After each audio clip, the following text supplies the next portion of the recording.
bonjour à tous et merci aussi aux organisateurs de m'avoir invité. Je voudrais commencer par excuser le professeur Kojo Amanor du Ghana qui devait être ici à cette table et qui n'a pas pu venir. Et je vais essayer de compléter très brièvement l'intervention de Sidiba avec une perspective plus large en mettant l'accent sur deux dimensions des événements des 10 dernières années.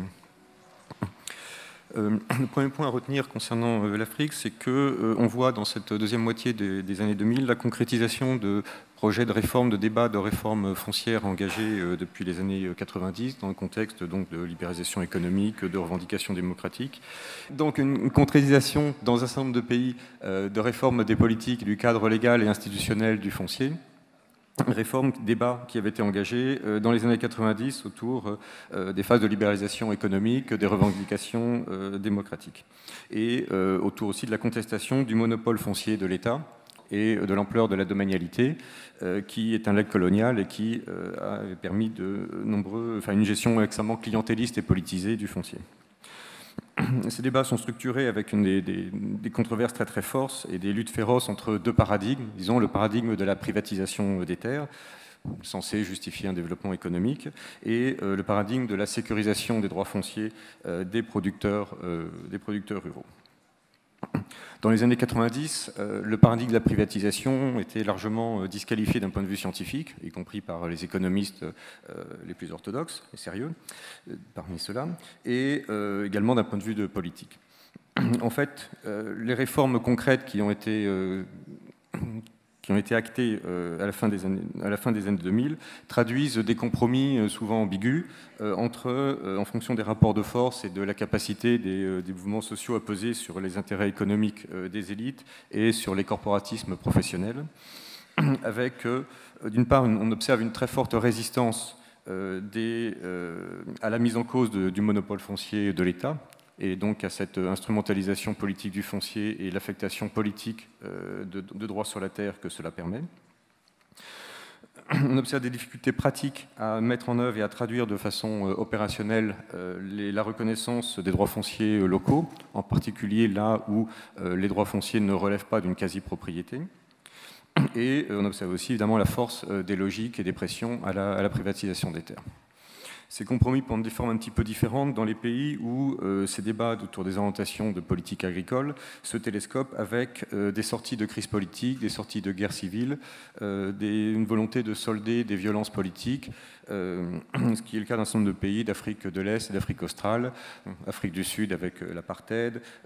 Mozambique, Ouganda avec les guerres civiles, la sortie des guerres civiles, et ou Kenya avec les violences politiques qui ont émaillé les présidentielles de 2007, où l'instrumentalisation politique du foncier a joué un rôle important.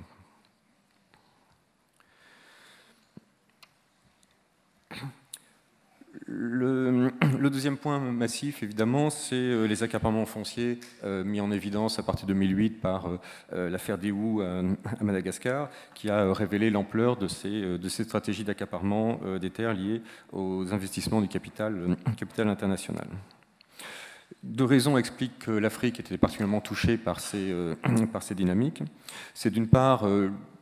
le discours selon lequel de nombreuses terres seraient libres, selon lequel l'Afrique serait sous-peuplée, selon lequel des millions d'hectares seraient disponibles et non utilisés, qui est évidemment une fiction complète. Peut-être qu'à l'échelle des images satellites, on a l'impression que les terres sont vides, mais ce n'est évidemment absolument pas le cas.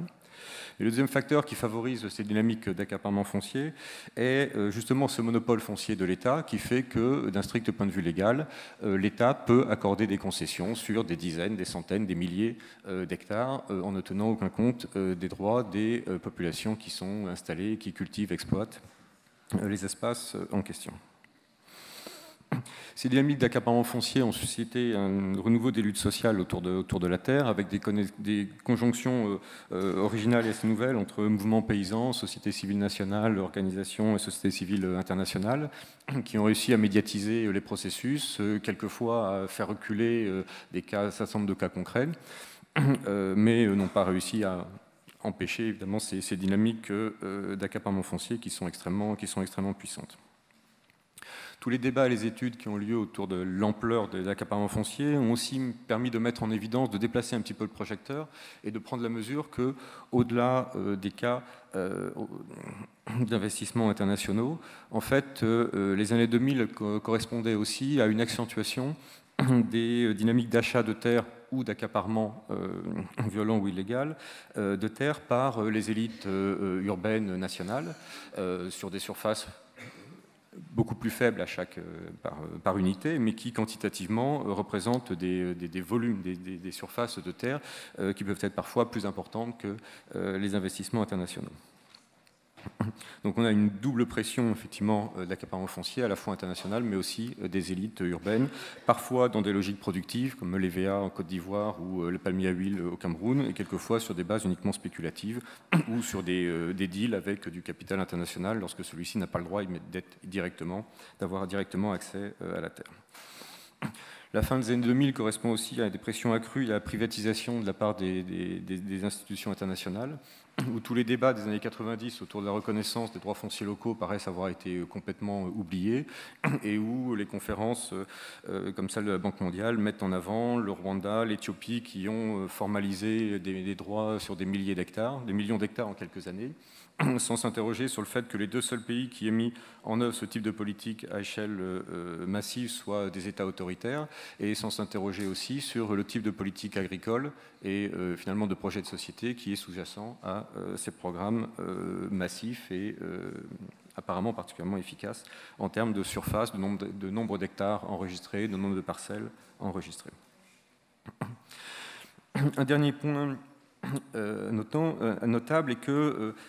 au-delà des investissements internationaux sur les terres agricoles, on observe à la fin des années 2000 une autre dynamique d'investissement de la part de fonds d'investissement d'entreprises transnationales autour de l'environnement cette fois-ci. Et les fonds carbone, les fonds carbone en particulier, effectivement, légitiment sur les forêts équatoriales, du coup, des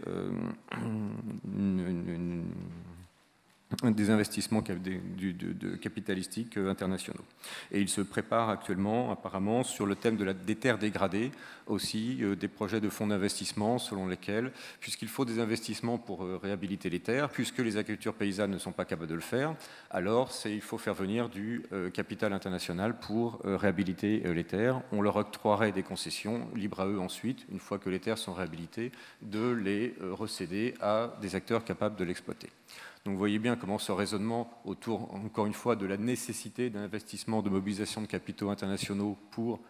l'environnement du coup, et non plus seulement le développement, représente potentiellement aussi une nouvelle vague d'accaparement foncier, non plus seulement sur les terres agricoles dans une logique productive, mais sous une légitimation environnementale.